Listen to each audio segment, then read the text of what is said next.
can't buy. It resides between my eyes. Walked through the fire, came out better on the other side.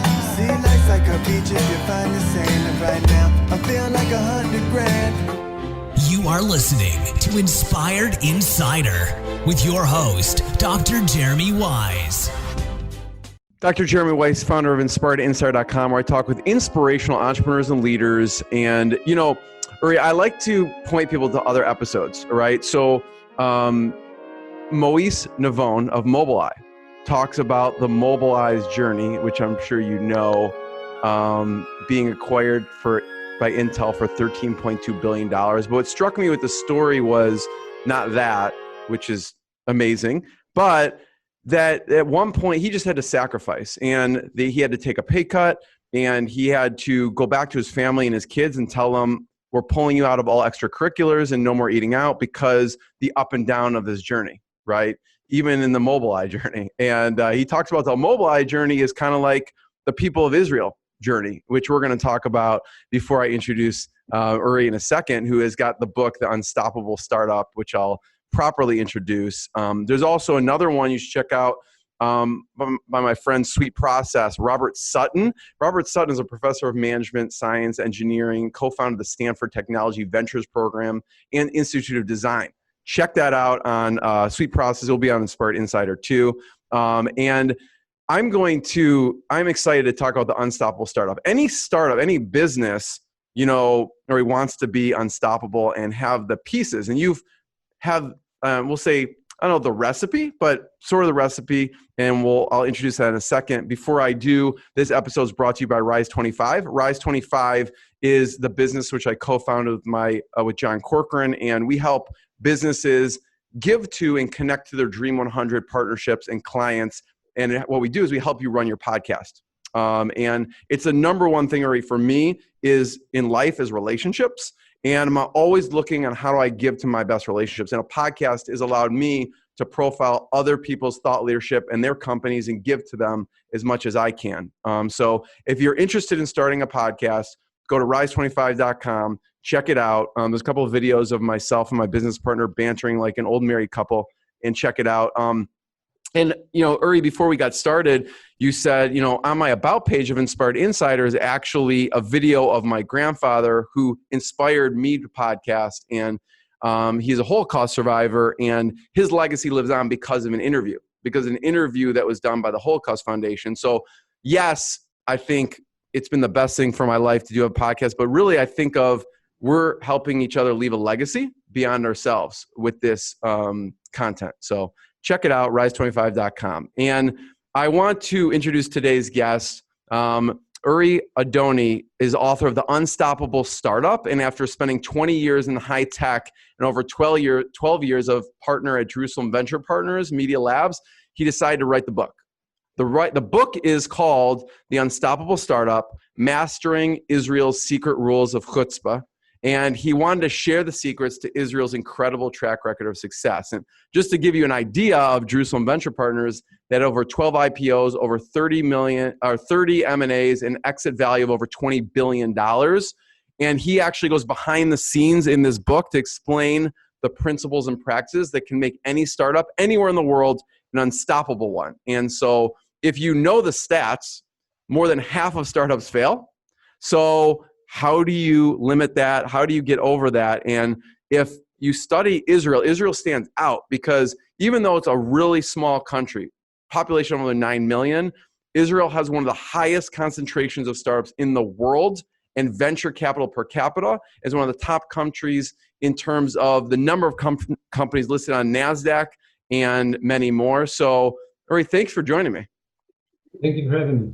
Pleasure. I want to start with, I always like to start and talk about struggle, okay? And there's two things, right? And we were talking a little bit before we hit record about Holocaust survivors in your family. And then the second is what creates this grit, this chutzpah, and we were talking about Israeli army. So why don't you start with Israeli army and what that influence has been on you? Sure. I think that one of the things that some people think about when they think about armies as a whole is that, there's order, and the most important thing is to just to follow the orders. And in the IDF, the Israeli Defense Forces, it's actually not the most important thing. The most important thing in the Israeli army is to complete the mission. That's it. You can improvise, you can change the plan, you can do whatever you want. And as a commander of a combat unit, you are being trained to actually improvise and solve all sorts of issues that are coming, because usually the life don't go according to the plan. And when you find yourself in a hostile territory, or in some kind of operation, or in some kind of a fight, you're kind of the commander on the ground, and you're expected first and foremost to complete the mission. You can do whatever you want in order to do that. And so I think that kind of a mindset is very powerful.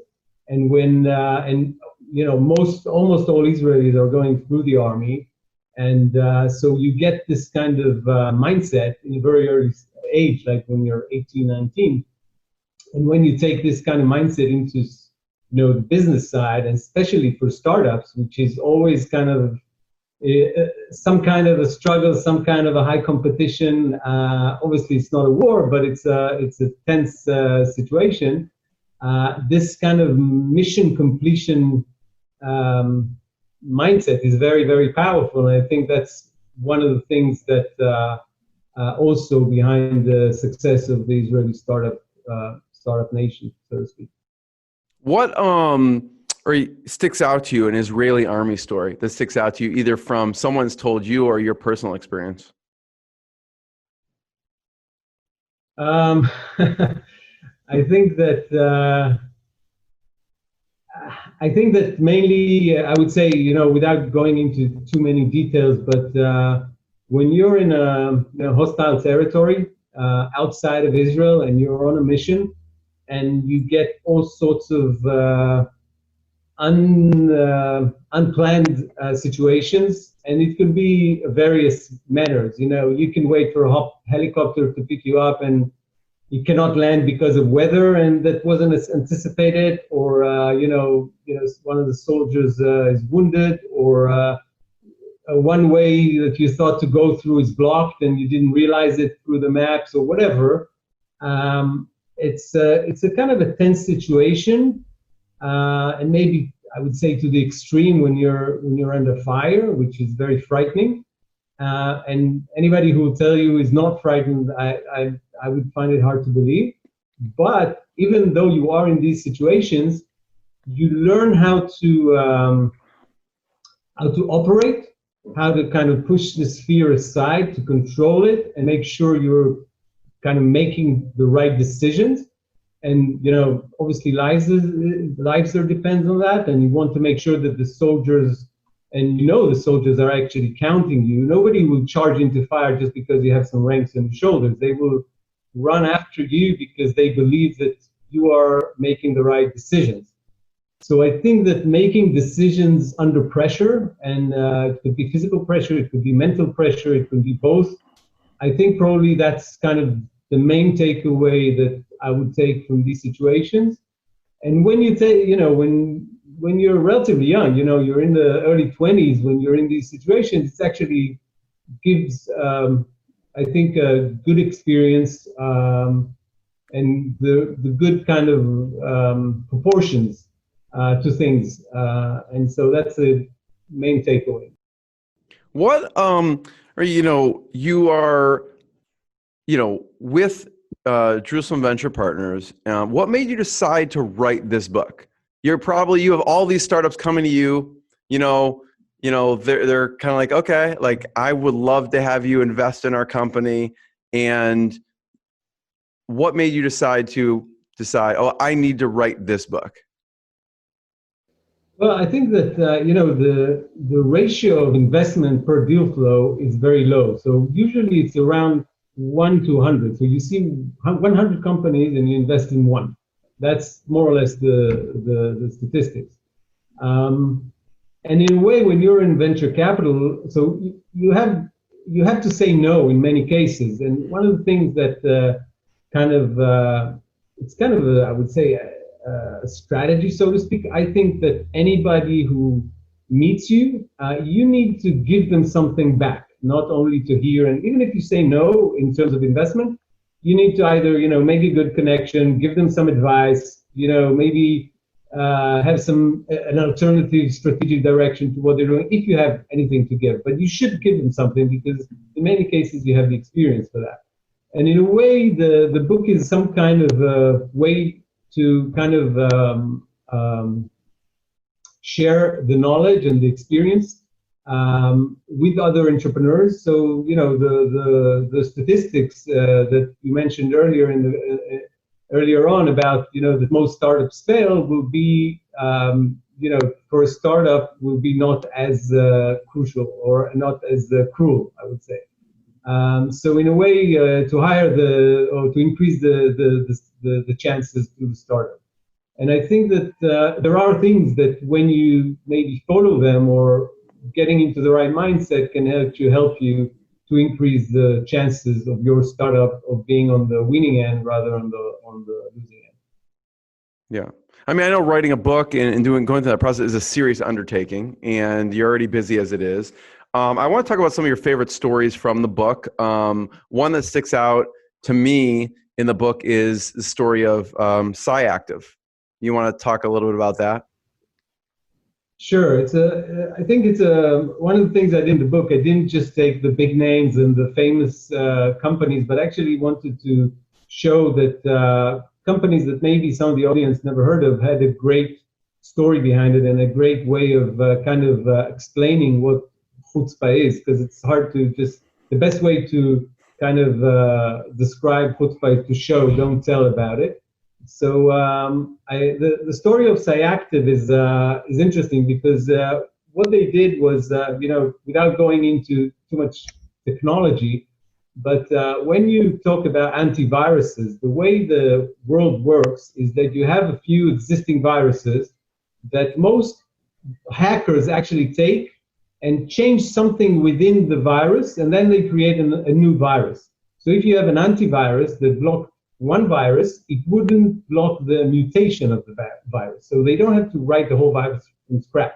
And this is talking about 97, 98% of the viruses in the world. It's mutations of existing ones. So what they thought, and it's a kind of a cat and mouse thing, because for every virus that comes to life, you need to kind of create this antivirus thing. So what they thought, they said, you know what, let's look at it from a completely different angle. And they came up with this idea that actually comes from biology, and say, you know what, let's like a vaccine, so to speak.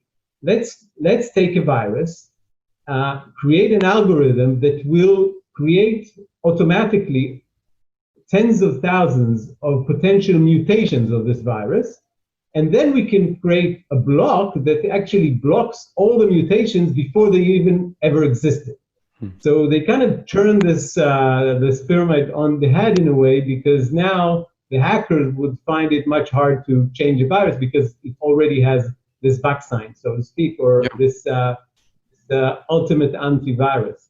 And so and they proved it in a nice way. So the company was founded in 2013, but they took a virus from 2007, ran the magic on it, and showed that another virus that was published in 2010, they would actually found it already in 2007. So they actually demonstrated that this technology works. And so I thought it's, eventually PayPal bought them relatively quick because they understood the power of this technology.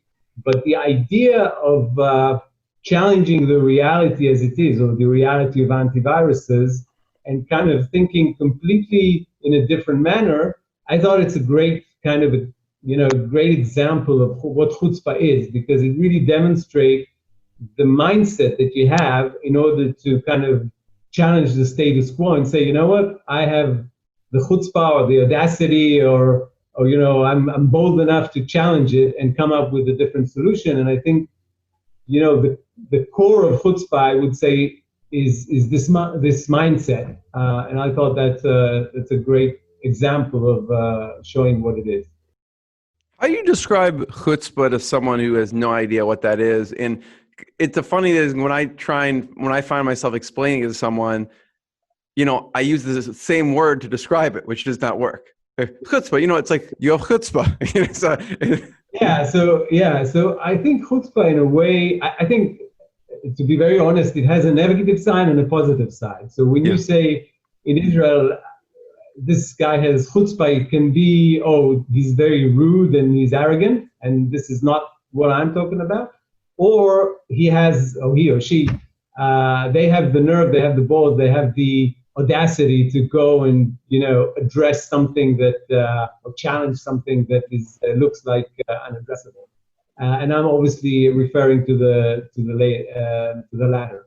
So in a way, I would say chutzpah is not accepting, maybe not accepting reality as it is. And that's kind of the mindset of chutzpah. There is also a way of doing business, which is very straightforward, telling what you think, not kind of being too much, around the bush, but actually saying what you think and being very direct about it. Again, without crossing the line of being arrogant or rude. And also that's part of the interaction with people. So in a way, it's all the way from your mindset, how you look at the world, how confident you are in your idea, or your company, or yourself to challenge the status quo and challenge the reality, all the way to how you do business and how you interact with people. So was SciActive one of the investments from JVP? It was part of JVP's investments, and it was actually was the first investment of JVP Media as CyberLab, in the south of Israel, in Beersheba, and it was acquired relatively quick, less than 2 years, and it was acquired because it has that very powerful technology behind it. So SciActive comes to you, you reject 100 and you accept 1. What did JVP see in this that allowed to say yes, as opposed to the other 100, which some of them may have looked really good too? Yeah, so I think that when we look, and that would be, relevant to SciActive and other companies that we invested in, but I think overall, if you need to summarize, there are 3 main things that we look at a team, and definitely SciActive had them all.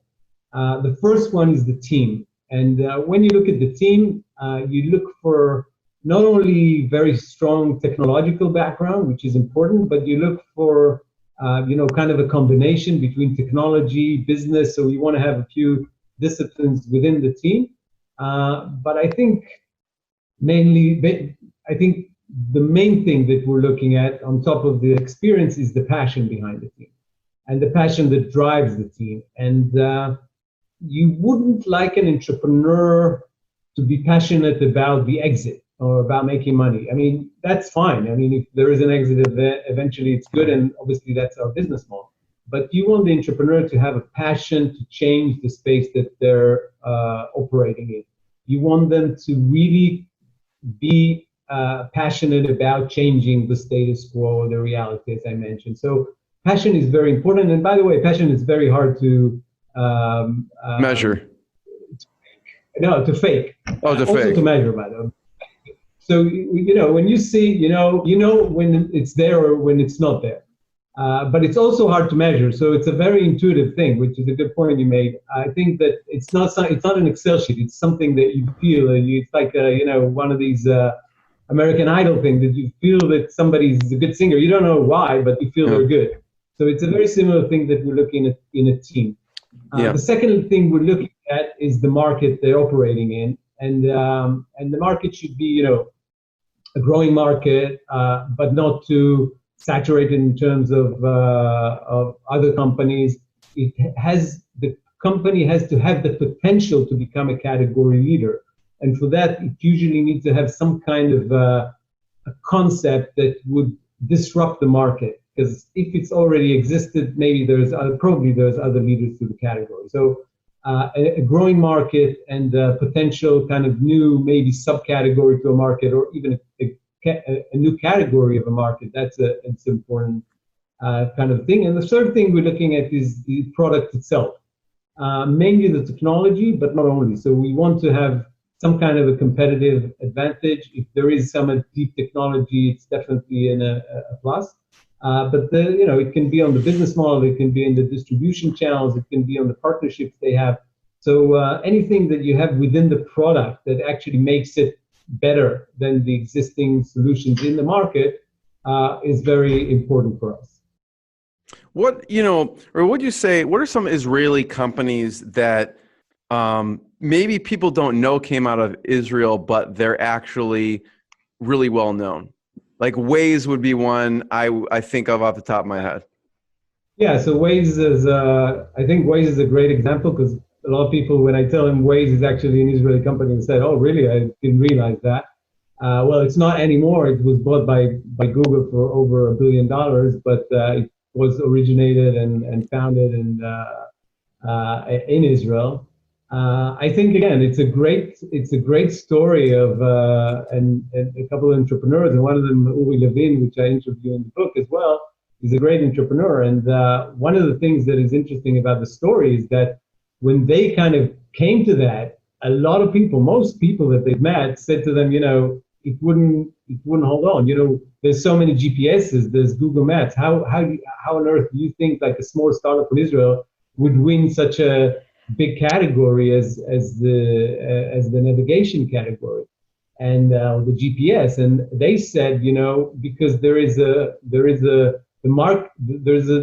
opportunity. There's a flaw in the market. And the flaw is that when I use a GPS, I only know of a traffic jam when I'm in it, and that's obviously too late. And I need to know about the traffic jam before I get there. And I'm not necessarily most interested in the shorter route. I'm interested in the shorter time or estimated time of arrival, ETA.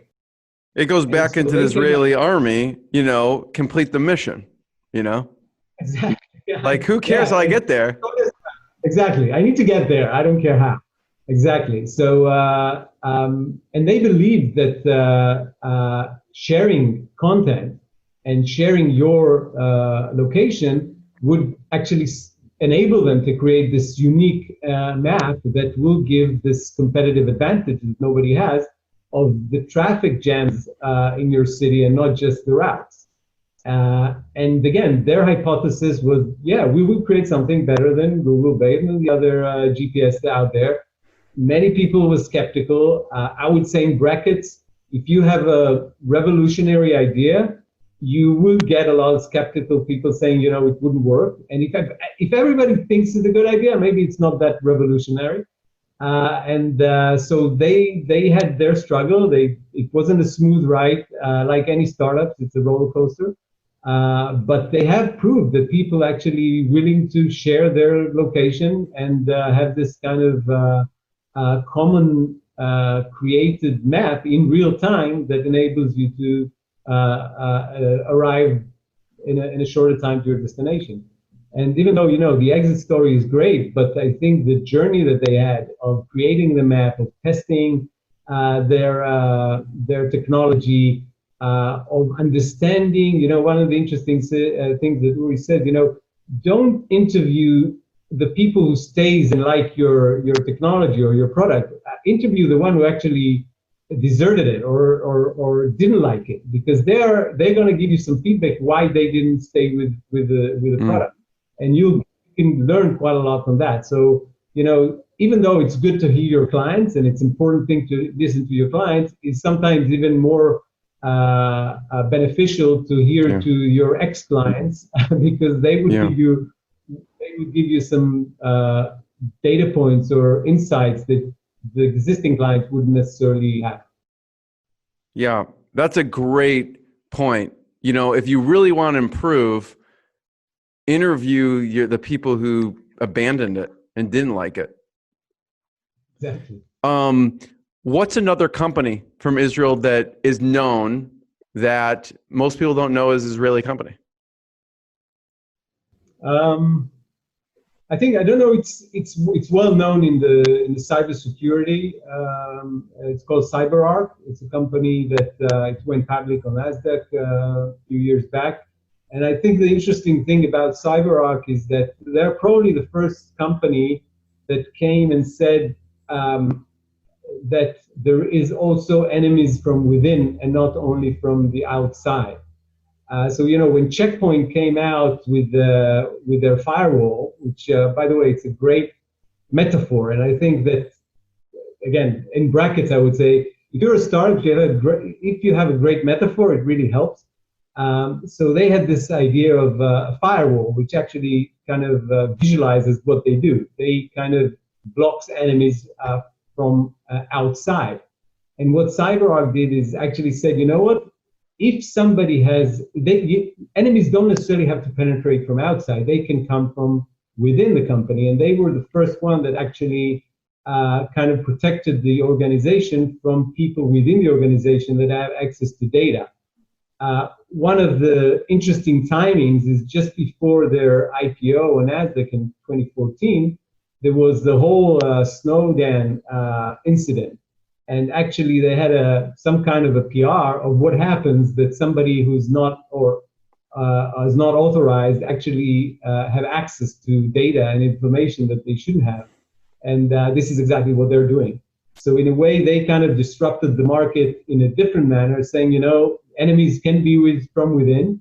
And actually, statistics show that enemies are coming from within. By the way, from within, it doesn't have to be that the employee necessarily is the one who's hacking, but an external hacker can use an access from, if you know, they penetrate an employee's computer, then they're within.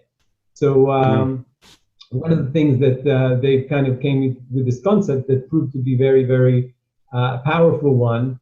And again, because it's on NASDAQ and many companies use it, a lot of Fortune 500, but not many people know that actually the origin of CyberArk is actually Israel. Yeah, I love that. I mean, there's so many Army, metaphors there, Defense Force metaphors. I'm curious, like you said, with the life of a startup, you're trying to find, product market fit. You're trying to find all these things, and they have to probably iterate along the way. What's one of the businesses that you think of that sticks out, whether you had investment or not with them, that they had a major pivot that allowed them to have a breakthrough? Like when I was talking to Mobileye, like they were just doing, the signaling when someone would pass, it would blink, and they kind of, I wouldn't say pivot. I mean, that was a pivot for them because they didn't know what they would do with the technology once they created it. What's one of the companies that that had one of these groundbreaking, okay, we are doing this, but we didn't quite have the market fit, so we changed and then kind of hit our stride? Yeah. I think it's an interesting story of a company that invested in called Aspectiva, which was a very strong technological team that created this very powerful NLP engine, natural language processing engine, that actually can understand kind of text without in an automatic manner. So they can actually understand what the text is about without a human behind it, kind of an AI NLP engine. And they came with this, and they didn't really know what to do. And eventually, they wanted to focus on reviews, product reviews, so you can actually understand, any product or room or whatever, in a hotel room or anything. They have like 10,000 reviews, 50,000 reviews. Nobody can read 10,000 reviews, and it's just a long list. So what they thought of doing is actually subtract the different aspects of the product. That's why I call Aspectiva. So let's say if it's a computer or a laptop, so you'd say, okay, how good is the screen? How good is the battery? How the camera, is it working well, etc. Or if it's a trolley, if the trolley is good for walking on the beach, or if it's a vacuum cleaner, does it fit corners or does it vacuum pet's hair? And this information doesn't exist. If you look, what is the best vacuum cleaner for best hair, you wouldn't have this data because nobody actually positioned their vacuum cleaner as such. So originally they thought of coming with this B2C approach, business to consumer approach, and come up with this search engine that you would say, you know, the best X for Y. What is the best vacuum cleaner for pet's hair or something like that? And eventually we quite quickly, we understood that the B2C approach wouldn't work because we need to invest a lot of, you know, educating the market and finding out and driving traffic, etc. So we kind of, it wasn't a whole, I wouldn't call it a pivot, but it's half a pivot. We decided to go on a B2B approach and say, okay, if we can use this technology in order to increase the sales of a sales site or a hotel site, to increase the conversion rates, because I know better what to buy, that would be a great thing. And that's what eventually the company did. They've implemented this technology in a few e-commerce sites, whether it's a large hotel e-commerce site, a large e-commerce like product, and they covered like hundreds of thousands of products like that. And they actually showed statistically that they did all this A/B testing, that when you implement this widget within the site, you actually increase your sales. So even if it's a hotel room, if I'm looking for, I don't know, hotel room for anniversary, or if I want something that fits for a family, not necessarily you will have that in the reviews of the hotels. And when you can actually look at it from this different aspects, it is increasing the conversion rate. Fast forward, the company did have its struggles. It didn't, you know, it took time to a little bit to fundraise, and we had, like any company, our ups and downs. But eventually it was sold to Walmart, and it was the first purchase of Walmart in Israel, and we were very proud of that. Wow. I want to talk about the fourth rule of Chutzpah in the book. Before we do, I just want to get an idea. What's a typical like good success rate for like not necessarily for Jerusalem Venture Partners, but for a good fund? What should be the success rate of that? And I'm not sure even how you measure success rate, if it's IPO or exit or whatever it is. You know, just to get an idea, when I think of baseball, you know, a Hall of Famer bats 300, means they get out 7 times out of 10, right? So what's a good percentage for an investment fund? So in terms of, you know, multiples and IRR, usually it's, I would say multiple, you want to get 3, 4, sometimes you get more than that on per dollar. But in terms of numbers, it's hard like to if say, a company, but, you know, like if a company invests in 100 companies, what would be a success of? All right, so let's take 10 companies. We'll make it easier. Okay. So let's say out of 10 companies, I would say, again, this is very highly speaking. It's not statistically Right. validated, but I think it reflects that. I would say that 3 probably wouldn't succeed. 3 would kind of return the investment. 3 would give a good multiple of anywhere between 2 to 5. And 1 should be a home run or a fund returner, what we call it. So Yeah. that could be 30, 40. So this home run is something we call a home run, you know, talking about baseball. But it's something that usually you would like to have. You cannot plan it really, but if you look statistically at the successful funds, they usually have within a fund 1 company that actually returns the whole fund and more, and then the other company gives you the extra multiples. And so even though you can't plan it in advance and you don't know it in advance which one would be the home run, you do know that the investments that you make have the potential to be. So you usually wouldn't invest in a Me Too company or another X company that there's a lot of it and there's a clutter in the market, etc. You want companies that have the potential to become Right. these category leaders or become a home run exit.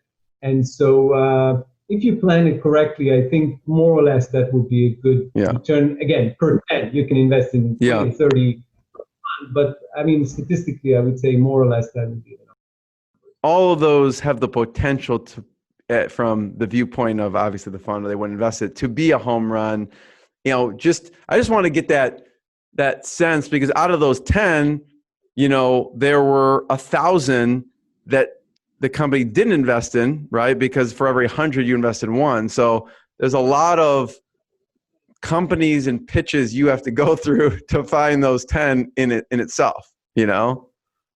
True, but I would say that the ones, first of all, we don't always choose right. Obviously, we made some wrong choices in companies that never made it, and we missed some good opportunities that we thought that not good ones, and they turned to be a success. So it's not that you know, we don't have the monopoly of smart or the brains in the world, by no means. What was we are trying to kind of mitigate risk by choosing the right ones. Yeah. And maybe to also mention the fact that one fund said no, it doesn't mean that it doesn't fit the other fund, because sometimes we say no, not because the company is not good, because it doesn't necessarily fit our strategy. It can be in a vertical that we don't understand in good enough. It may be that it's maybe too late for our fund, maybe too early for our fund. So every fund has its kind of investment strategy. And so for every entrepreneur that goes to a venture capital for investment, they need to understand what the strategy is. And so try to get a good fit from the strategy to where you are in terms of the stages, in terms of the space, in terms of the hands-on approach or hands-off approach, or whatever the strategy of the fund. Some of the no's are some of the or the negative. The reason we kind of refuse is not because the companies are not necessarily good, but it may not fit the strategy of the fund. Yeah. That's a good point, because it may not be a match. It may be like a groundbreaking a consumer goods product. You know, like, we don't invest in consumer goods, we invest in technology. So, you know, go to someone else who specializes in that. What sticks out to you as a missed opportunity that you go back, you're like, ooh, the signs maybe were there, maybe they weren't, but going back, we wish we would have taken that one in. Yeah, there was a company that we looked at the time that did this really cool 3D kind of, how do you call it, when you rerun a sports scene, and it gave this 360 angle, like in the Matrix, you know, the famous scene that you have is like the Matrix, around it. Yeah, and so they've made a really cool technology, and we looked at them. We weren't sure that the market is big enough. We weren't sure, but eventually they were sold, like, after, I don't know, 12 or 18 months to Intel in a nice exit. We said, we should have done that. But again, it's like when you invest, you also have kind of a hypothesis, and we weren't sure that the broadcasting market was good enough or will pay enough for the kind of technology. So it's kind of I remember that as a kind of missed opportunity. Yeah. But, you know, that's part of life. And by the way, any good fund will measure not only the successes, but what we usually do. And I'm doing it as an investor. We look at the companies we did invest in and kind of follow to see what happened with them. And so you kind of learn also from your own mistakes. And it's good to see this opportunities or to look at the opportunities you missed, because sometimes you actually can learn quite a lot from that. Yeah, no, I appreciate that, because I like to see the thought process, right? Because you talked about people, team, market, product. And for that one, maybe you saw, well, is the market really big enough? And maybe even if all the rest of them were there, you'd be like, well, that one's not there. And it's, if you just don't know, you can't put the money down, you know? Yeah, that was exactly the case. The team was good. The product was interesting. I mean, the nice technology, but the market, we thought it's a small market. It's a niche, you know. It's also very, you know, not many sports kind of broadcasting channels. So if you get it, you get a few, and if you're not, you don't have a market. So we were skeptical about it, but eventually Intel bought them and proved us wrong. But you know, I was very happy with the company, so there are these kind of stories that you say, yeah, we looked at, but sometimes, by the way, you analyze the market in the right way, but still, it's not necessarily within your strategy. So, you know, if you're not in the medical devices, you can analyze the market, say, yeah, there's a potential. Well, we're not investing in medical devices, so you would probably not engage in these kind of companies. Yeah, I mean, I imagine sometimes that fuels the founder and be like, I'm going to show them. They didn't think our market's big enough, blah, blah, blah. And we're gonna show them, and that maybe fuels them a little bit. The more no's they get to. Yeah, I mean, I'm happy for the ones who made it, you know, and I'm happy to prove that I was wrong and I made the wrong decision. That's fine. And but you get, by the way, you get also other things that, you know, coming back to what I was saying earlier, to maybe give some kind of an input. I got some entrepreneurs that, you know, I met 2 years ago, 3 years ago, and didn't make an investment, and then I meet them in some conference, and they say, you know what, this meeting we had, we were talking about that, we took this route, it was great, you know, advice, and, you know, we really owe you this, and now we're doing great, and I'm, you know, more than happy to be kind of, to give my 2 cents to such companies, and that's also great. What was an advice, what was an example of that where you gave a piece of advice to someone and they came back and said, and maybe, you know, you probably meet with so many people, give so much advice, but to them it was so meaningful for them. What was a company that came back and said that to you, and what was the advice you gave them? There was at the time there was this ed tech company that I wasn't sure, and they were thinking of going to small companies, to small sites. It was a whole kind of bidding process company, and I told them their strategy was all about to go to the long tail, and I told them that I actually don't think they should go to the long tail, but rather go to the, you know, large companies, and because they have interesting technology that can actually increase the revenues, and they actually followed this advice, and eventually they got some really big kind of publishers on their site, on their technology. So and they came back and said, remember that, we changed our focus, we left the long tail, we went to the big guys, and we managed to get them in the, you know, on our estimates. So, that's a big deal. That's a big change, you know, because if they're thinking, you know, when you're in your own bubble, or like that's all you're thinking. And so someone coming in from outside to tell you, you should focus on this, you know, really changes someone's course, you know? Right, exactly. So I want to talk about the fourth rule. The fourth rule of Chutzpah, I mean, you know, like I said, everyone should check out the Unstoppable Startup, but the fourth rule, when I was, you know, reading through it, okay, the fourth rule is the market needs it, even if it doesn't know it yet. And this is really hard sometimes for me to grapple with when you think of really innovators like Steve Jobs or Ford, right? If they asked what they wanted, they want a faster horse, not a car. So this always sticks out, and I feel like it's sometimes tough to give advice around. So I'd love for you to talk about the fourth rule of Chutzpah. Yeah, you know, you mentioned Steve Jobs. I think he's like you know, the ultimate entrepreneur, so to speak, that kind of said, you know, the world needs a smartphone and it doesn't know it yet, and he proved to everybody that he was right. And very similar with the iPod that he did previous to that, and even in Pixar, you know, with 3D animation. So he was kind of had this really exceptional sense of, you know, understanding the need before even the market knows it, and kind of coming out with this product.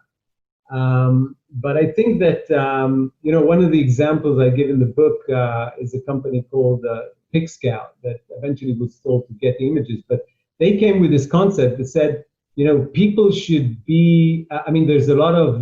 How do you spell it? People are PixScout, PICSCOUT. Got it. PixScout, okay. Eyal Gura is the founder and the entrepreneur behind it. And they said, you know, we have this technology that can actually look for infringements in images on the web. So if you have a website and you're using an image without the copyrights, we can actually find out about it. And nobody thought that it's interesting, you know, said, you know, why do we need that? And they had some struggle to actually prove to, starting with Getty Images, which I think was the largest image bank in the world. And they said, well, there's not that much of infringement in the world, and it's a minor thing. Eventually, they went in. They kind of looked at it from the photographer's angle and said, they're actually losing money, because if they got the copyright, the photographers will get the money. And so eventually they proved to the world that there is a need for that. And again, there was a nice exit as a result, but the world didn't think that there were that many infringements, and apparently there were. And there were a lot of money that was lost in a way for photographers and to the people who actually did the work and made this photograph. So in a way, sometimes and I think in many cases, startups need to have this hypothesis of where the market is going. What is it that you think will be different in the world in 2, 3, 4 years' time? And I think now it's a great era to think in these matters, because obviously the world is changing before our eyes. And whether it's remote working, whether it's telemedicine, whether it's educational technologies, or third-party deliveries, whatever. And the world is changing fast. And kind of a good starter would say, okay, where the world is going, what would the world need? And the world can be consumers, it can be businesses, it can be many things. And let's create it now before even the world is aware of that. So I'll give you another example, a company that we invested at the time called Navajo. And they founded it just as the cloud was beginning. And everybody said, enterprise would never put their data on the cloud because they'll be afraid it wouldn't be protected. So Navajo came out with this security of the cloud, and it was one of the first companies in the world that actually made this encryption between when you're uploading the data and downloading the data. So even if you got somebody in the middle, a man in the middle stealing your data, it would be encrypted. So they thought about the need of these large enterprises putting their data on the cloud and their fear of their protecting the data. And they came out with a solution. Again, fast forward a few years, and they were sold to Salesforce, because they kind of thought about a need that the market wasn't sure that, many people said they would just, they wouldn't put it on the cloud. They thought differently. They put it in the cloud, if it will be secure, let's make the security for that. So I think that any good startup will have a good hypothesis of where the world is going. It may be right, it may be wrong, but if it's right, you have to, it's like these missiles that run after something in the air and then it hits it. It's a very similar thing, coming back to army metaphors. You have this market with its ever-changing, moving target, and your missile is also moving a missile, trying to hit it. And but you need to have this hypothesis, and you have the right hypothesis, and you have the eye on the ball all the time. It's a good chance that you'll hit it. In that case, we want an explosion of profits, not deadly, exactly. Something deadly. First of all, I have two last questions. And first of all, thank you. I loved reading over the book, and also just from your in the trenches experience, just kind of bleeds through. And so I suggest anyone check out the Unstoppable Startup, Mastering Israel's Secret Rules of Chutzpah. And my two last questions, and where should we point people towards online to check it out? I know they can find it on Amazon. What other places online should we have people to go to? Just check out the unstoppablestartup.com, and there's a lot of information about that, cool. About the book, and check it out. I always ask, since it's Inspired Insider, what's been a low moment you had to push through, challenging point, career-wise or story-wise or investment-wise, and then what's been a proud moment for you? I guess I would join the two and maybe refer to one of the stories I told before about this company Aspectiva I told you about. We got to a position when you are on a board of a company, usually you have 30 days notice to give to the employees in case you don't have the capital So you have the capital to pay the last month. And so when you give a notice, it means basically that the company's gone, because nobody would buy a company without the employees. And with this company, we were very close to giving this notice. And by the way, if the company has some kind of a dialogue with an investor, you can come to the board and say, okay, let's wait with the notice because it may come in the next few days. And we have a very, very tight situation of, either running out of runway cash-wise, and eventually, literally in the last second, we had this investor coming in. And so the moment of, we truly believed in the company. We knew we had a good thing in our hand. We knew we had a good team. And it's a unique thing. And it was just so frustrating to be so close and yet so far. But then, it came through. And that was great, because it was like you almost gave up, and you should never give up. And then it was just, wow, we got not only the investment, but relatively soon after that, we got this offer from actually a few large corporates, and eventually we went along with Walmart. So that was kind of a low and a high within the same roller coaster with the same startup. And I think that you probably have this with many startups, because it is a roller coaster, and you need to make sure that you are aware of that and to push through all the way, and never to give up hope. That's very important. And make sure that you do everything within your power to go through. And my last thing to say about that: be very, very listen very careful to what the market has to say, because you shouldn't push it just because you believe in it. You should push it because the market actually tells you it's interesting. And if the market tells you it's not interesting enough, listen carefully and make the changes, the tweaks, the pivot if needed, in order to have this, product market fit, and not just go with your head against the wall. So you have to be very musical, have a musical ear to the market, and make sure you make the right adjustment at the right time. Uri, I want to be the first one to thank you. Everyone check out the Unstoppable Startup. Check it out. Thank you so much. Thank you, Jeremy. It was a real pleasure. Appreciate it. Thanks. What I got, you can't buy. It resides between my eyes. Walked through the fire, came out better on the other side. See, life's like a beach if you find